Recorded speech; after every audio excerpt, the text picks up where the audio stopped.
Hi guys, இதான் நம்ம சேனலோட ஃபஸ்ட்டு வீடியோ. நம்ம ஃபஸ்ட்டு வீடியோவுக்கு சூப்பரான ஒரு கேஜெட் எடுத்து வந்திருக்கேன். அதுதான் போர்ட்டபிள் ஏர் பம்ப். வாங்க இதை பற்றி வீடியோவில் பார்க்கலாம்.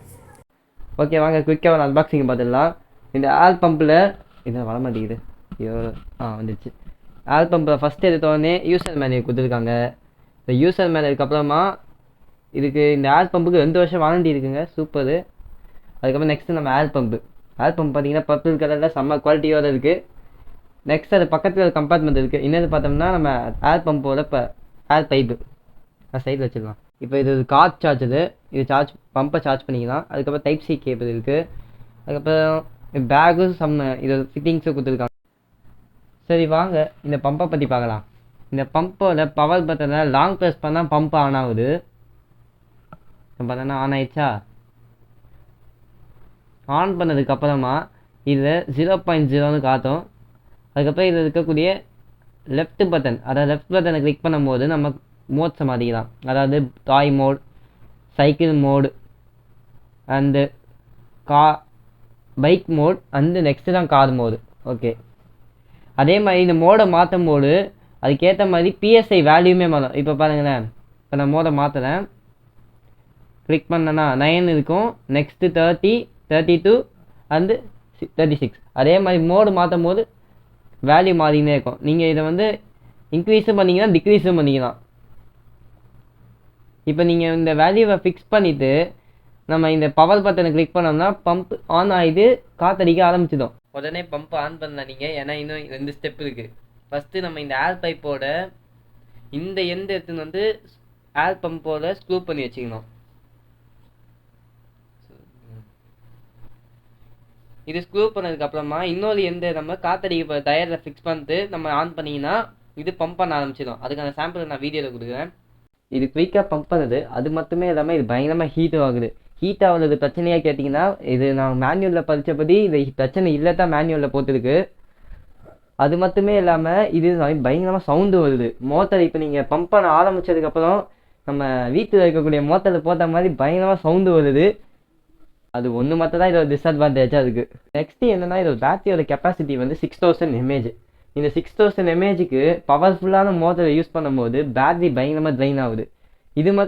இது ஏன் சொல்கிறேன்னா, ஏன்னா ஒரு டயர் பம்ப் பண்ணுறதுக்கே பாதி பேட்டரி காலி ஆயிடுது. இன்கேஸ் நீங்கள் கார் வச்சுருந்தீங்கன்னா நீங்கள் இந்த கார் சார்ஜரை யூஸ் பண்ணிக்கலாம். இந்த கார் சார்ஜரை இந்த சாக்கெட்டை நீங்கள் DC 12 வோல்ட்டில் இருக்கக்கூடிய சாக்கெட்டை நீங்கள் ப்ளக் பண்ணிவிட்டு இந்த எந்த நம்ம பம்பில் ப்ளக் பண்ணிட்டோம்னா போதும். இது நம்ம காரில் இருக்கக்கூடிய சார்ஜர் இதை யூஸ் பண்ணிக்கலாம். இன்கேஸ் நீங்கள் கார் இல்லைன்னா நீங்கள் இதை கார்லெஸ் யூஸ் பண்ணும்போது நீங்கள் 1 டைம் பம்பை ஃபுல் சார்ஜ் பண்ணிடுங்க. இல்லாட்டி நடுவில் எப்போயாவது ஆஃப் ஆகிடும். இந்த பேட்டரி சார்ஜ் பண்ணுறதுக்கு கிட்டத்தட்ட 2.5 hours எடுத்துக்குது. 2.5 hours ஓகேவா கேட்டிங்கன்னா என்னை பொறுத்த வரைக்கும் ஓகே தான். ஏன்னா நாங்கள் யூஸ் பண்ணுறது எமர்ஜென்சி யூஸ் தான். அதுக்கு இந்த 2.5 hours ஓகே. இந்த ஏர் பம்பாக மட்டும் யூஸ் பண்ணாமல் நம்ம 2 விஷயம் எக்ஸ்ட்ராவாக இதை யூஸ் பண்ணிக்கிறதுக்காக 2 அடிஷ்னல் ஃபீச்சர்ஸ் கொடுத்துருக்காங்க. அது என்னென்னு நம்ம இப்போ பார்க்கலாம். அதுக்கு முன்னாடி இந்த ஏர் பைப்பை நம்ம ரிமூவ் பண்ணி ஆகணும். இன்கேஸ் இந்த ஏர் பம்பை நீங்கள் யூஸ் பண்ணாத டைமில் இந்த ஏர் பம்பை நீங்கள் எமர்ஜென்சி ஃப்ளாஷ் லைட்டை யூஸ் பண்ணிக்கலாம். அதான் நான் இப்போ சொல்ல போகிறேன். அதுக்கு வழக்கம் போல் நம்ம பம்பை ஆன் பண்ணிடவும். ஆன் பண்ணதுக்கு அப்புறமா ரைட் சைடில் உங்களுக்கு ஃப்ளாஷ் லைட் போட்ட மாதிரி ஒரு பட்டன் இருக்கும். அந்த பட்டனை கிளிக் பண்ணிட்டீங்கன்னா ஃப்ளாஷ் லைட் ஆன் ஆகிடும்.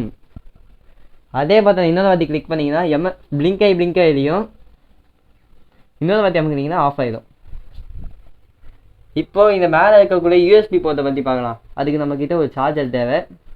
இன்கேஸ் உங்கள் ஃபோனில் ரொம்ப லோவான சார்ஜ் இருக்குதுன்னு வச்சுக்கோங்களேன், உங்கள் டைப் சி கேபிள் எடுத்து இந்த சாக்கெட்டில் ஃபிக்ஸ் பண்ணிவிட்டு அதுக்கு ஆஃப் பண்ணிடுங்க. இந்த டைப் சி போர்ட்டை இந்த சாக்கெட்டில் ஃபிக்ஸ் பண்ணிவிட்டு நீங்கள் சார்ஜ் பண்ணிங்கன்னா இப்போ நம்ம இதை ஃபோனில் கனெக்ட் பண்ணோம்னா இது சார்ஜ் ஆகும். இது நம்ம ஒரு எமர்ஜென்சி பவர் பேங்காக கூட யூஸ் பண்ணிக்கலாம். இது ஃபாஸ்ட் சார்ஜிங் சப்போர்ட் பண்ண மாதிரி கேட்டிங்கன்னா அது சப்போர்ட் பண்ணாது. நார்மலாக தான் சார்ஜ் ஆகுது. இந்த பம்புக்குள்ளே வெள்ளை கலரில் ஒரு பேக்கெட் இருக்குது பார்த்தீங்களா? இப்போ அதை தான் பார்க்க போகிறோம். இந்த வெள்ளை கலரில் இருக்க பேக்கெட்டில் நம்மளுக்கான கார் சார்ஜருக்கான எக்ஸ்ட்ரா ஒரு ஃபியூஸ் கொடுத்துருந்தாங்க. அதை நம்ம ரிமூவ் பண்ணி கூட நம்ம மாற்றிக்கலாம் இன்கேஸ் அது ஃப்யூச்சரில் ப்ராப்ளம் ஆச்சுன்னா. நெக்ஸ்ட் பார்த்தீங்கன்னா பால் டைப்பான இருக்கக்கூடிய இன்ஸ்ட்ருமெண்ட்டுக்கு ஏர் ஃபில் பண்ணுறதுக்காக கொடுத்துருக்காங்க. ஐயோ நமக்கு இது வந்துச்சு. நெக்ஸ்ட்டு பார்த்தீங்கன்னா நம்ம சைக்கிள் மாதிரி இருக்கக்கூடிய இன்ஸ்ட்ருமெண்ட்டுக்கு ஏர் ஃபில் பண்ணுறதுக்கும், அதுக்கப்புறம் நம்ம டாய்ஸு போன இன்ஸ்ட்ருமெண்ட்டுக்கு பில் ஃபில் பண்ணுறதுக்கு இது கொடுத்துருக்காங்க. அவ்வளோதாங்க இந்த ரிவ்யூ. இந்த ஏர் பம்ப் நாங்கள் எதுக்கு வாங்கியிருந்தோம்னா, எங்கள் பைக்கில் இருக்கக்கூடிய ரியல் டயர் வந்து சீக்கிரமாகவே காற்று இறங்கிடுது. இப்போ உதாரணத்துக்கு நேற்று தான் ஃபுல் டயருக்கு ஏர் ஃபில் பண்ணோம்னா அடுத்த நாளே வந்து பார்த்தீங்கன்னா முக்கால்வாசி காலியாக இருக்கும். அதுக்காகவே ஒரு டிஜிட்டல் ஏர் பம்ப் வாங்கலான்னு இருந்தேன். நம்ம பைக்குக்காக ஒரு டிஜிட்டல் ஏர் பம்ப் வாங்கிடலாம் சொல்லிட்டு அமேசானுக்குள்ளே போனால் நமக்கு 2 ஆப்ஷன்ஸ் வந்தது. அதில் ஒன்று வந்து போர்ட்ரானிக்ஸ், இன்னொன்று வந்து நம்மளோட பர்க்மேன், அதான் நம்ம ஏர் பம்பு. அதுவும் போர்ட்ரானிக்ஸும் நம்ம ஏர் பம்புக்கும் என்ன டிஃப்ரென்ஸ்னால், அது 2500 ரூபா, இது வந்து 2450 ரூபா. அவ்வளோதாங்க டிஃப்ரென்ஸு. மற்றபடி ரெண்டுமே சிமிலர் தான். இன்னொரு டிஃப்ரென்ஸ் என்னென்னா, நம்ம பர்க்மேனை நம்ம பவர் பேங்காக கூட யூஸ் பண்ணிக்கலாம். ஆனால் போர்ட்ரானிக்ஸில் இருக்கக்கூடிய ஏர் பம்பை வந்து நம்ம லைட்டாக மட்டும் தான் யூஸ் பண்ண முடியும், தவிர பவர் பேங்காக யூஸ் பண்ண முடியாது. அதுக்காக தான் இந்த பம்பை வாங்கணும். ஓகே, இந்த வீடியோ உங்களுக்கு பிடிச்சிருந்ததுல லைக் பண்ணி சப்போர்ட் பண்ணுங்கள். ஏன்னா 1 like is equal to 1 motivation. அப்புறம் கீழே இருக்கக்கூடிய சப்ஸ்கிரைப் பட்டனை கிளிக் பண்ணி ஆலில் பார்த்துக்கோங்க. அப்புறம் நான் போடுற வீடியோ உங்களுக்கு ஒரு நோட்டிஃபிகேஷனாக வந்து ரீச் ஆகும். ஓகே, தேங்க்ஸ் ஃபார் வாட்சிங்.